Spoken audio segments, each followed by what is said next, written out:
Al Museo Egizio abbiamo questo patrimonio incredibile, 467 reperti trovati all'interno della tomba che costituiscono quasi una capsula del tempo che ci permette di tornare indietro di millenni e di vedere come si fossero impegnati per fare in modo che la morte non fosse la parola fine, ma costituisse un Vehem Mesut, una nuova nascita, di modo che la loro memoria, il loro ricordo non fosse perduto nel tempo.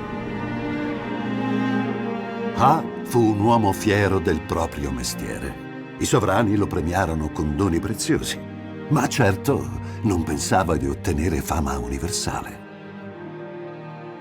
Oggi occupa il posto d'onore nel più antico museo al mondo dedicato alla civiltà egizia, aperto al pubblico nel 1824, 200 anni fa.